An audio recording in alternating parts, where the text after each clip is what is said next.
Itong, usually sa ano to, no, nakikita namin sa mga lending na mga companies na ang nangyayari is, di ba ikaw ngayong uutang, so ikaw may kailangan ng pera, pero bago ma-release yung pera mo, ang dami nilang pinapabayad sa inyo, like magbayad daw sa ganitong office, magbayad sa ganitong office.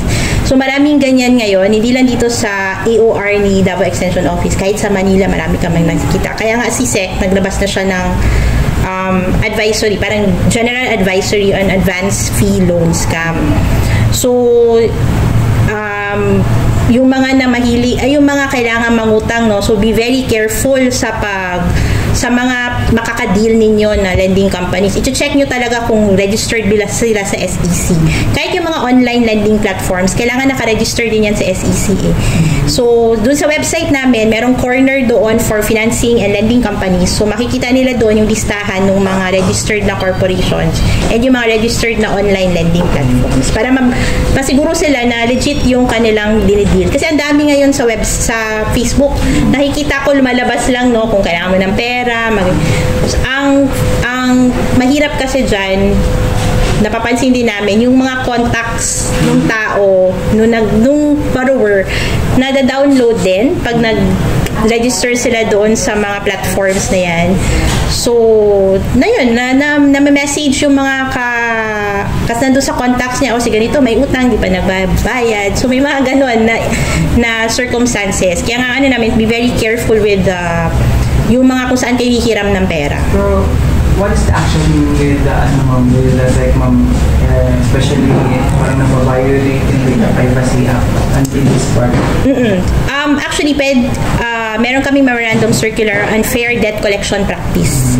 So, usually yung mga borrowers, pag medyo hinaharas na sila, i-term na talaga natin sila ng harassment kasi tinetext kahit anong oras, tapos yun nga, yung mga yung nasa contact details sila na somehow nakuha nitong hiniraman nila ng pera, na-message na din regarding their nung utang nila.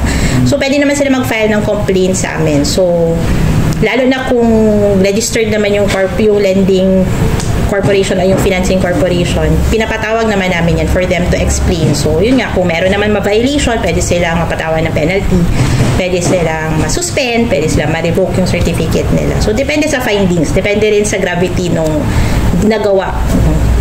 Yung how about those lending na hindi registered sa sectors? They are doing the same modus. Well, kung napansin nyo sa head office, maraming ganyan. So, nire-read talaga nila. Talagang pinupuntahan nila together with the law enforcers, syempre mga kaibigan natin sa law enforcement agencies. Nire-read nila. Tapos, napafile nila ng kaso, ng appropriate na kaso. Kasi nga, bawal na mag-engage sa lending activity na hindi registered sa SEC. Required talaga lahat ng mga nagpapahiram na registered sa SEC. So, siguro isa din yung sa titingnan nila, no, kung manghihiram sila, registered ba kayo sa SEC? Kasi required sila to register as a corporation, tapos binibigyan all branches, dapat meron din yung mga certificates of authority, nire-register din yan dito sa amin. So, kunyari, principal office niya is Davao, may branch siya sa Butuan, or may branch siya sa Cebu, may branch siya sa Caloocan, ganyan. So, dapat lahat yun naka-register din sa amin.